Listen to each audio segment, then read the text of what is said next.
귀한 찬양 감사드립니다. 우리 믿음으로 고백합니다. 오늘은 참으로 좋은 날입니다. 우리 모두에게 좋은 일이 일어납니다. 우리 모두에게 좋은 일이 반드시 일어납니다. 할렐루야. 믿음의 고백대로 우리 모두에게 좋은 일이 반드시 일어날 것입니다. 예수를 믿는 사람은 예수를 믿는 그날부터 주님의 은혜가 임해있기 때문에 영혼이 잘됨같이 범사가 잘되며 강건하게 되고 생명을 얻되 풍성히 얻는 은혜를 이미 받은 것입니다. 그 받은 은혜를 누리며 살아가는 우리 모두가 되기를 주님의 이름으로 축원합니다. 오늘은 사무엘하 13장 34절 이하의 말씀을 가지고 압살롬의 도망과 귀환이라고 하는 제목을 가지고 말씀을 나눕니다. 압살롬이 형을 죽이고 도망하는 장면이 그 지난번에 이어서 말씀이 이어집니다. 34절로 36절 보겠습니다. 다 같이요. 이에 압살롬은 도망하니라. 파수하는 청년의 눈을 들어 보아라. 뒷산 언덕길로 여러 사람이 오는도다.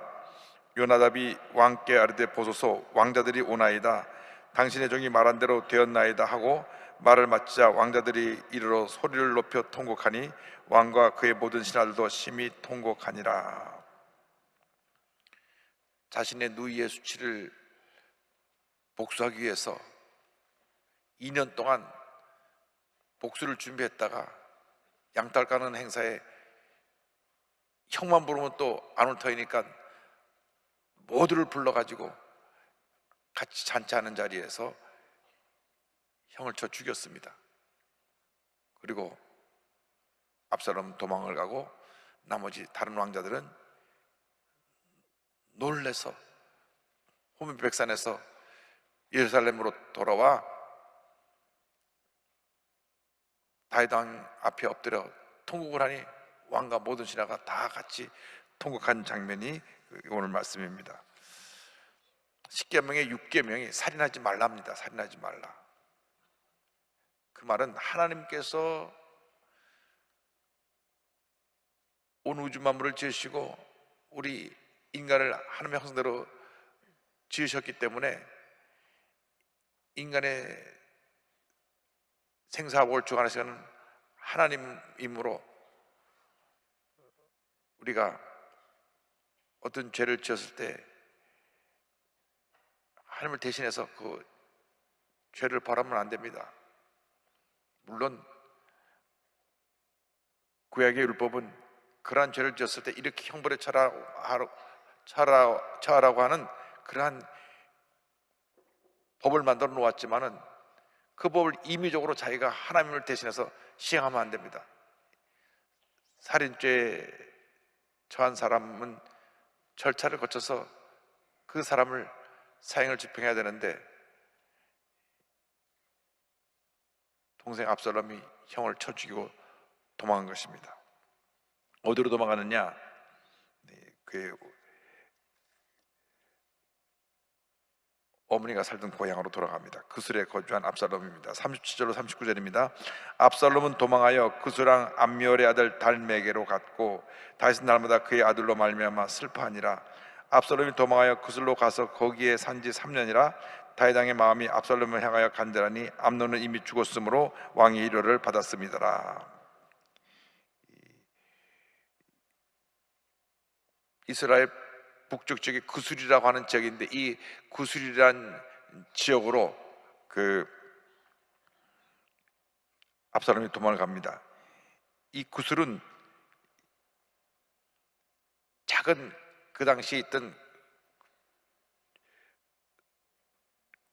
나라 가운데 하나인데 나라의 규모가 조그만해서 여러 나라들이 근처에 왕국을 이루고 있었는데 그때 그 왕이 누구냐면 달메입니다. 달메의 딸의 아들이 압살롬입니다. 그러니까 압살롬이 외할아버지가 있는 대로 도망을 간 것입니다. 사무엘하 3장 3절 보면 설명이 나옵니다. 둘째는 길답이라 갈메 사람 나발의 아니었던 아비가일의 소생이요 셋째는 압살롬이라 구스랑 달메의 딸 마아가의 아들이요. 그러니까 외할아버지가 왕으로 있는 구슬 그 지역으로 가서, 그 나라로 가서 거기서 3년 동안 거기서 쥐 죽은 듯이 아버지를 피하여 거기서 와서 머물러 있었습니다. 3년이 지나가니까 점차 큰아들 죽은 슬픔이 이제 희석되어져 가고, 도망을 가서 얼굴 보지 못하는 압살롬이 보고 싶어졌습니다. 부모의 마음은 자식이 아무리 큰 잘못을 해도 그 자식을 향한 내리사랑이 있는 것입니다. 어떤 어머니가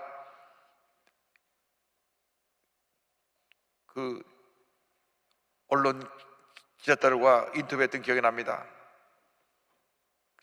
아들이 도둑질하다 붙잡아서 감옥에 들어가서 언론사에서 와서 인터뷰를 합니다. 당신 아들이 늘 사고만 치고 그러다가 이제 또 절도범이 되어서 감옥까지 들어가게 됐는데, 동네 사람들은 다 당신이 자녀 교육을 잘못했다고 그러고, 원래 그 자녀가, 그 아들이 문제아였다고 그러는데 하실 말씀 없습니까? 그러니까 그 어머니가 하는 말이, 모든 동네 사람들이 다 내 아들에게 돌을 던져도 난 그래도 내 아들을 사랑합니다. 물론 내 아들이 죄를 짓고 잘못해서 감옥에 간 것은 맞지만 그래도 나는 내 아들을 사랑합니다. 바라기는 감옥에 있는 동안에 잘못을 뉘우치고 돌아와서 바른 사람으로 살기를 원하는 것이고, 지금 죄수복을 입고 감옥에 있지만 그래도 내 아들 사랑합니다. 저는 그 인터뷰 했던 내용을 보면서 모든 부모의 마음이 그렇겠다. 어떻게 그렇게 못된 녀석이 태어난지 모르겠어요. 그러지 않고, 내 아들이 거기서 잘못을 뉘우치고 돌아와서 바른 사람으로 살았으면 좋겠습니다. 난 여전히 내 아들을 사랑하고 내 아들 회개하고 돌아오기만 기도하고 있겠습니다. 우리가 자식을 그렇게 사랑하는 것입니다. 물론 다윗이 볼 때 정말 큰 아들을 죽였으니까 첫 번째 장자에 대한 특별한 애정과 사랑이 누구에게나 있습니다. 첫 번째 아들을 갖다가 압살롬이 죽였으니까 그 분노가 말로 할 수 없었을 것입니다. 그러나 3년이 지나고 나면서 아이고 압살롬은 어떻게 지냈는지 궁금했습니다. 요압 장군이 가만히 왕을 보니까 왕이 압살롬을 그리워하는 것 같아요. 그래서 압살롬을 귀환시키기 위해서 요압이 계략을 세웁니다. 그래서 두고아의 여인을 등장시켜서 이제 말을 만들어 가지고 왕에게 들여보냅니다. 14장 1절로 3절을 보겠습니다. 수리아의 아들 요압이 왕의 마음이 압살롬에게로 향하는 줄 알고 두고아의 사람을 보내 거기서 지혜로운 여인 하나를 데려다가 그에게 이르되, 청하건대 너는 상조가 된 것처럼 상복을 입고 기름을 바르지 말고 죽은 사람을 위하여 오래 슬퍼하는 여인같이 하고 왕께 들어가서 그에게 이러이러하게 말하라 하고 요압이 그의 입에 할 말을 넣어주니라. 이제 압살롬을 데려오기 위해서 요압이 계략을 꾸밉니다. 딱 거짓으로 이제 모든 상황을 만들어 가지고 사람을 등장시켜서 왕에게 보내서 이제 왕의 마음을 돌이키게 하려고 그러한 계획을 세운 것입니다. 물론 이 계략이 나중에 다 드러나게 되지만은 우리 한 가지 여기서 알아야 될 것은, 우리가 어떤 일을 타당화하기 위해서 잘못된 방법을 택하는 것은 옳지 않다. 목적이 선하면 방법도 선해야 된다는 것을 우리가 먼저 알아야 됩니다. 우리가 어떤 목적을 위해서 잘못된 방법을 사용하면 그것은 목적을 이룰 수 있을지 몰라도 꼭 문제와 탈이 생겨납니다. 요압이 자꾸 이런 계략을 세우고 그러다 나중에 보면 결국 요압이 다윗 살아 있을 때까지는 그가 자리를 유지했지만은 솔로몬 때 반역자의 편에 서는 바람에 죽임을 당하는 그런 결과를 맞이하게 됩니다. 자, 두고의 여인이 어떻게 이제 그 요압의 말을 들고 가서 전했는지 14장 4절로부터 보겠습니다. 두가의 여인이 왕께 아랠 때에 얼굴을 땅에 대고 엎드려 이르되 왕이여 도우소서 하니 왕이 그에게 이르되 무슨 일이냐 하니라. 대답하되 나는 진정으로 과부니이다. 남편은 죽고 이 여종에게 아들 둘이 있더니 그들이 들여서 싸우나 그들을 말리는 사람이 아무도 없으므로 한 아이가 다른 아이를 쳐 죽인지라. 온 족속이 일어나서 당신의 여종 나를 핍박하여 말하기를 그의 동생을 쳐 죽인 자를 내놓으라. 우리가 그의 동생 죽인 죄를 갚아 그를 죽여 상속자 될 것까지 끊겨놓으라 하오니 그러한즉 그들이 내게 남아있는 숯불을 꺼서 내 남편의 이름과 씨를 세상에 남겨두지 아니하겠다 하니 왕이 여인에게 이르되 내 집으로 가라. 내가 너를 위하여 명령을 내리라 하는지라. 여기까지요.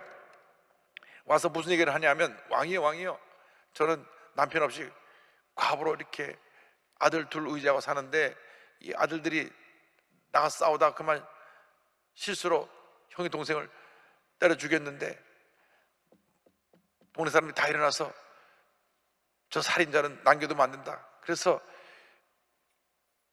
큰아들을 마저 죽이려고 합니다. 그렇게 되면 우리 집에 대가 끊어집니다. 그리고 이어서 9절로 11절까지 보겠습니다. 두고의 여인이 왕께 아뢰되 내 주 왕이여 그 죄는 나와 내 아버지의 집으로 돌릴 것이니 왕과 왕에는 허물이 없으리이다. 왕이 이르되 누구든지 내게 말하는 자를 내게로 데려오라. 그가 다시 너를 건드리지도 못하리라 하니라.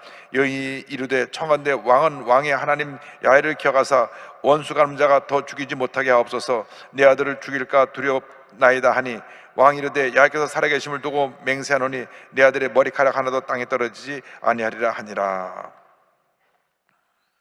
이 과부는 자기 두 아들이 싸워서 한 사람이 형이 동생을 죽인 것처럼 얘기를 했는데 이것은 무엇에 빗대어 얘기한 것이냐 하면 압살롬이 형 암논을 쳐 죽인 것을 갖다가 빗대어 가지고 이 두고의 여인의 얘기는 형이 동생을 죽인 걸로 되어 있는데 원래는 압살롬이 형을 죽였으니까 얘기는 비슷하지만 내용은 다릅니다. 또 압살롬은 형을 죽이려고 계획을 잘 세워갖고 죽인 것이고 이 두고와 여인이 말한 자기의 두 아들은 자기들끼리 싸다가 우발적인 사고로 죽은 것입니다. 근데 어쨌든 비슷한 얘기를 그래가지고 아들들이 싸우다 한 사람 죽었는데 한 사람마저 죽게 됐습니다. 절대 그 사람 죽지 않을 것이다. 누구도 손끝 하나 손대지 못하게 하겠다. 그래서 왕의 해석을 받아내고 난 다음 그렇다면은 당신이 지금 죽은 아들처럼 내친 압살롬을 회복시켜줘야 될 거 아니냐 하는 호소를 하는 것입니다. 그래서 다윗의 판단에 근거해서 압살롬의 귀환을 호소하는 장면이 12절 이하에 나옵니다. 12절부터 14절까지 먼저 보겠습니다. 여인이 이르되 청하건대 당신의 여종을 용납하여 한 말씀을 내 주와 함께 여쭙게 하옵소서 하니 그가 이르되 말하라 하니라. 여인이 이르되 그러면 어찌하여 왕께서 하나님의 백성에 대하여 이 같은 생각을 하셨나이까? 이 말씀을 하심으로 왕께서 죄 있는 사람같이 되심은 그 내쫓긴 자를 왕께서 집으로 돌아오게 하지 아니하심이니이다. 우리는 필경 죽으리니 땅에 쏟아진 물을 다시 담지 못할 같을 것이오나 하나님은 생명을 빼앗지 아니하시고 방책을 베푸사 내쫓긴 자가 하나님께 버린 자가 되지 아니하게 하시나이다. 자, 왕이 분명히 이렇게 얘기해서 그 동생을 죽인 형은 생명을 보존하고 해함을 받지 않겠다고 그를 사면하는 말씀을 해주셨는데, 그렇다면 당신은 당신의 아들을 용서해 주지 않고 이렇게 내팽개치고 있으니 왕이 스스로 죄를 짓는 것입니다. 왕이 스스로 모순에 빠진 것입니다. 똑같은 일을 놓고 하나는 용서해 주라고 그러고 하나는 용서하지 못한다 그러면 왕이 잘못한 것입니다. 우리가 다 결국은 하나님 앞에서 이제 죽음의 때 이 세상을 떠나갈 것인데, 그렇게 왕이 스스로 한 사람은 용서해 줘야 된다고 말하고 한 사람은 용서하지 못한다고 하면은 스스로 잘못을 하는 것입니다. 이렇게 왕에게 말합니다. 그래서 15절로 10절 이제 다시 보겠습니다. 이제 내가 와서 내 주 왕께 이 말씀을 엿주는 것은 백성들이 나를 두렵게 하므로 당신의 여종이 스스로 말하기를 내가 왕께 여쭈오면 혹시 종이 처하는 것을 왕께서 시행하실 것이라 왕께서 들으시고 나와 내 아들을 함께 하나님의 기업에서 끊을 자의 손으로부터 주의 종을 구원하시리라 함이니이다. 당신의 여종이 또 스스로 말하기를 내 주 왕의 말씀이 나의 위로가 되기를 원한다 하셨사오니 이는 내 주 왕께서 하나님의 사자같이 선과 악을 분간하심이니이다. 오라건대 왕의 하나님 여호와께서 왕과 같이 계시옵소서.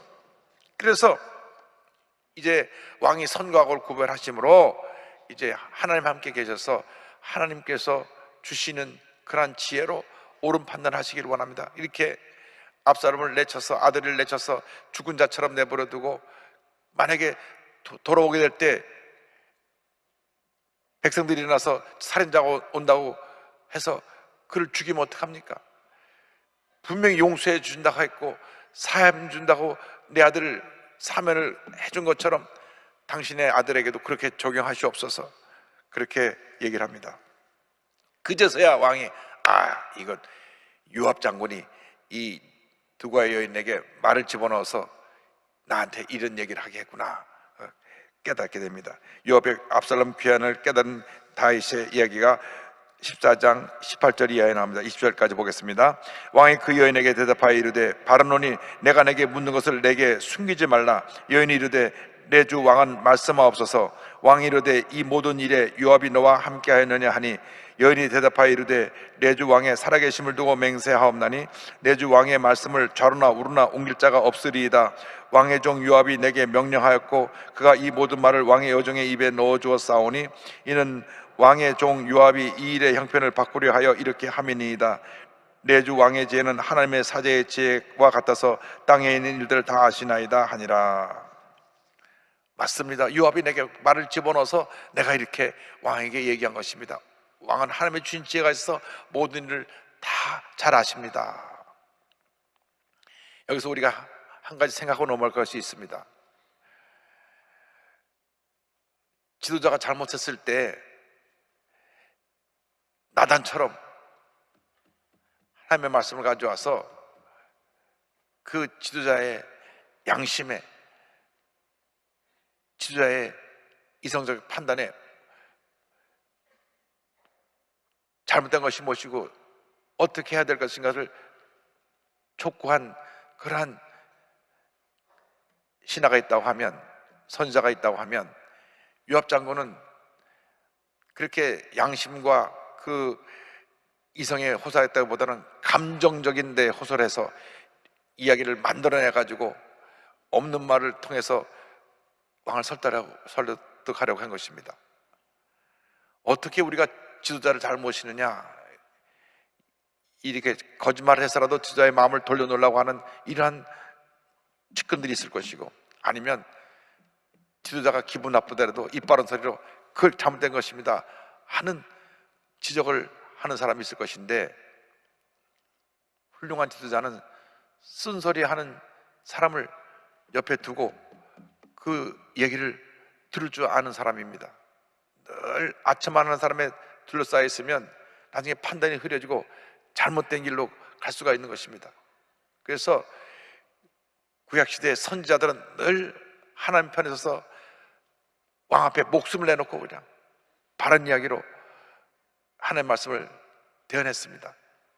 그래서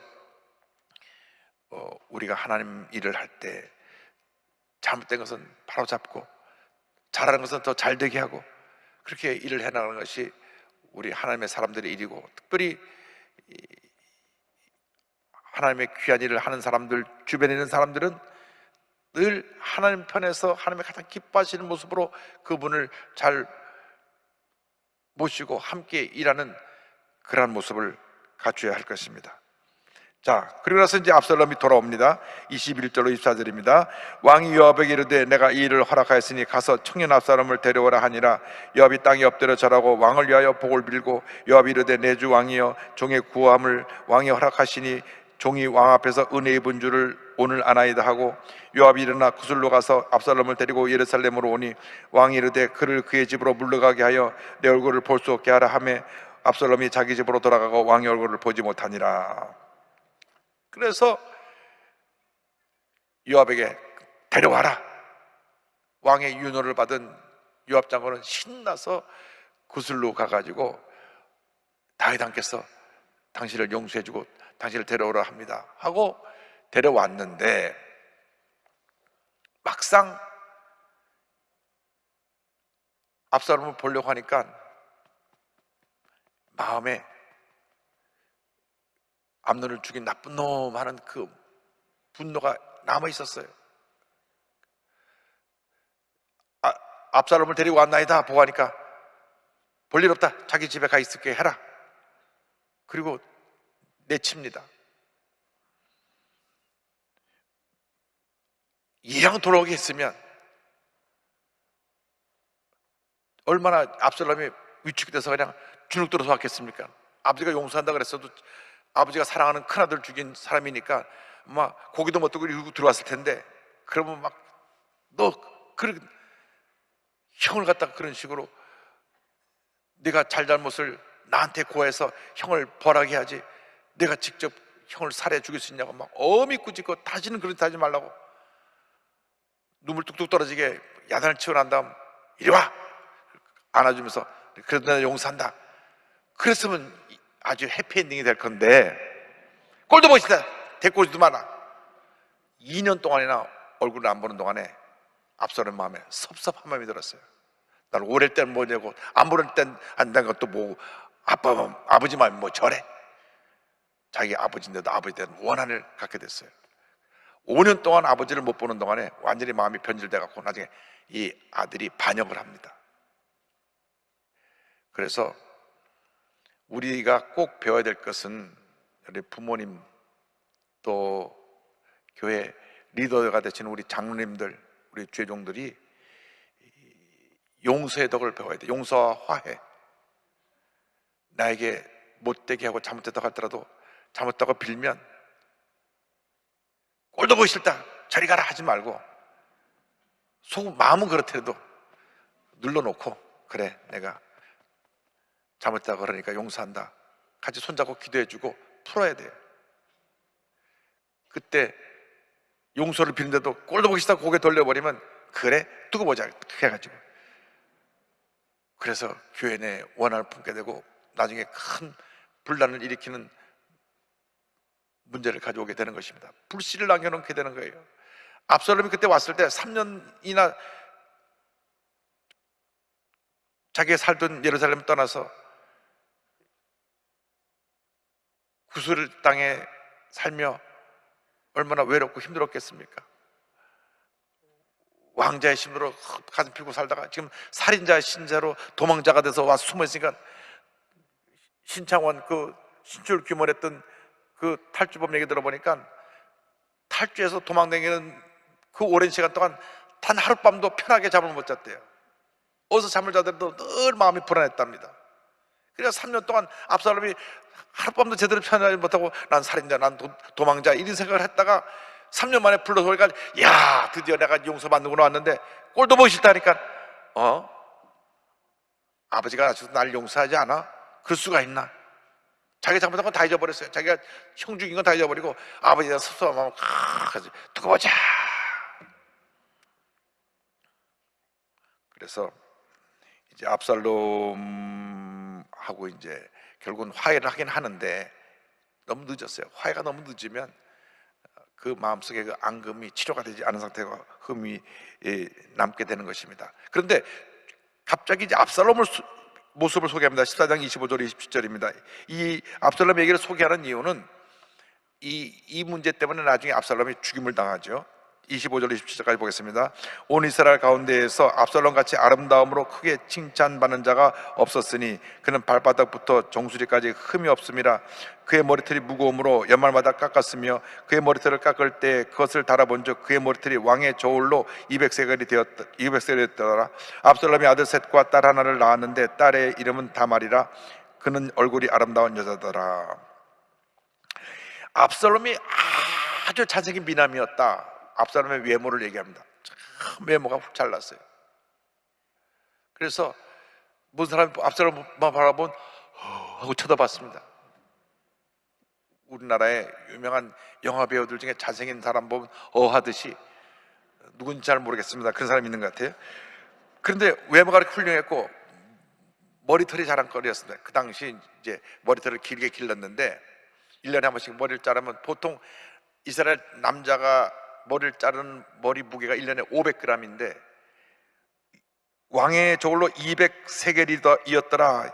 200세겔이라고 하는 걸 왕의 저울로 따지면 그게 1세겔이 11.4g인데 200세겔이면 약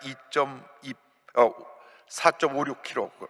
그러니까 일반 사람의 10배가 되는 부대도록 머리가 무거웠다. 그런데 역사학자인 요세푸스라는 사람이 그렇게 머리가 무거울 수 있는 이유를 뭐라고 설명했냐면, 그 당시 이 왕자나 왕족들은 머리에 기름을 바르고 머리에다가 이 금가루를 잔뜩 뿌려가지고 금을 묻혀갖고 주렁주렁 휘황찬란하게 늘어뜨리면서 다녔대요. 그러니까 이 머리에다 막 온갖 장식을 다 한 것 같아요. 그 미국의 아프리카 원주민들은 머리 막 따갖고 뭘 막 달잖아요. 막 이렇게 그런 식으로 머리 치장을 해서 그 머리가 그렇게 일반 사람보다 10배가 정도가 무거웠다. 머리털이 1년 후에 달아보니까. 근데 이 머리털 때문에 그가 나무에 걸려서 반역을 일으켰다가 죽임을 당하게 되는데, 당시에는 이 머리털에다가 뭐 금가루를 발랐든지 뭐 했든지 그렇게 무겁게 치렁치렁 늘어뜨리고 다니면서 사람들이 지나면서 압살롬 지나간다 이렇게 쳐다보게 만들었어요.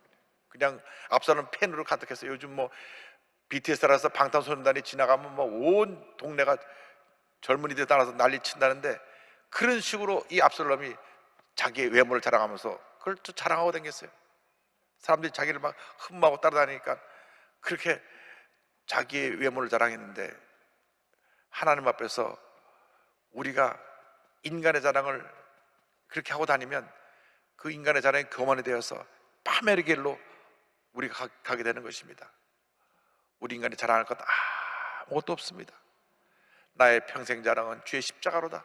주님의 은혜를 자랑하고 주님의 십자가를 자랑하고 감사하는 우리 모두가 되기를 바랍니다. 여러분, 이 세상 살아갈 때 내 가진 것 자랑할 게 아무것도 없어요. 다 주님 주신 거 아닙니까? 주님 주신 거 그저 감사하고 또 감사하고 또 감사하고 또 감사해야 되는데, 내가 조금 뭐 가졌다고 그냥 높은 자리에 올라가면 내가 조금 높아졌다고 목에 힘을 주고, 국회의원 배지가 뭐가 대단한 거라고 공항에서 신분증 보자니까 배지 뭐야 소리 지르고, 뉴스에 나왔죠. 뉴스에 배지 배지고 신분증은 신분증이지, 신분증 주셔야 되는데 내가 누군지 알고 그래. 다시 그런 사람 뽑지 마세요. 인터넷 치면 다 나오니까 그쪽 구역 사람들은 꼭 뽑으시면 안 돼. 그런 사람들 국민을 잘 섬기라고 배지 달아줬는데, 그 공항에서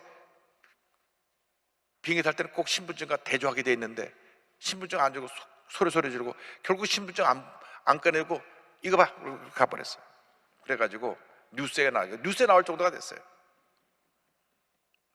다음 선거 때 꼭 기억했다가 그런 사람을 세우면 안 돼요. 외모를 자랑하고 가정을 자랑하는 것은 다 부끄러워집니다. 압살롬이 그 자랑거리 때문에 죽은 거예요. 내가 잘생기고 이 금머리털 가지고 크다가 거기 금머리털이 그냥 나무에 걸려서 죽은 겁니다. 예수 믿는 사람들은 예수님만 자랑해야 돼. 내 가진 것 자랑하면 안 됩니다. 하나님이 부러치면 다 날아가 버리는 거예요. 오늘 새벽에 말씀드린 대로 심령이 가난한 자가 복을 받아요. 천국이 저희 것이에요. 심령이 가난해야 됩니다. 심령이 나는 아무것도 아닙니다. 그 심령이 가난한 자예요. 그럼 더 주시지. 내가 뭡니다 하면 그게 안 되는 겁니다. 누가 그런 말 하더라고요. 사람은 완장을 채워보면 그 사람을 안다고. 완장 채우면 다들 잘난 거예요. 그래가지고 여러분, 그럴 때 더 겸손하게 더 섬기고 더 낮아지게 되기를 바랍니다. 남한테 박수갈채 받을 때, 칭찬받을 때, 잘한다 그럴 때 더 겸손하게 되기를 바랍니다. 내 가진 거 다 주님이 주신 것인데 그게 자랑거리가 되면 결국은 수치를 당하게 되는 것입니다. 그래서 우리가 일생 살아간 동안 정말 하나님 날 택하시고 부르시고 주님의 일을 하게 귀한 사명을 주셨으니 이제는 용서하고 화해하고 힘을 모아서 주님의 귀한 사역을 주님 오시는 날까지 이뤄나가는 우리 모두가 되어야 할 것입니다. 11월 달이 추수감사의 달입니다.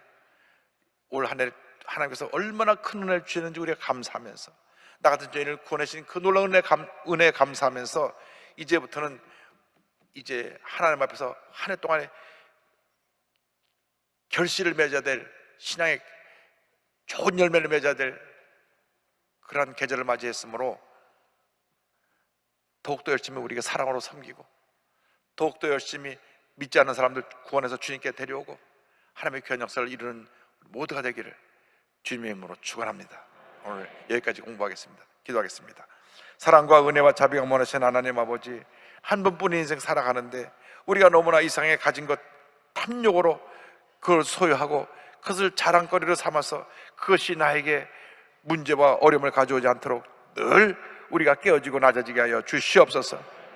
우리가 겸손하고 온유함으로 섬기고 사랑을 실천하며 하나님의 영광을 나타내는 귀한 일꾼들 되게 하여 주옵소서. 정말 마음에 못을 박는 상처를 주고 아픔을 주었던 일들을 주님이여 예수님의 사랑으로 용서와 화해를 통하여 하나님 그 모든 짐을 내려놓게 하여 주시고, 그렇게 해서 화목하여 한마음 되어 하나님의 위대한 역사를 이루어나가는 우리 모두가 될 수 있도록 은혜 내려 주시옵소서. 주님, 이제 예배가 회복되고 있습니다. 우리 심령이 회복되어 성령으로 마음으로 충만케 하여 주시고 뜨거운 열정으로 주님을 섬기고 맡긴 일에 최선을 다하고 사회에 선한 영향력을 끼치는 저희 모두가 되도록 주님 도와주옵소서. 예수님의 이름으로 기도드립니다. 아멘.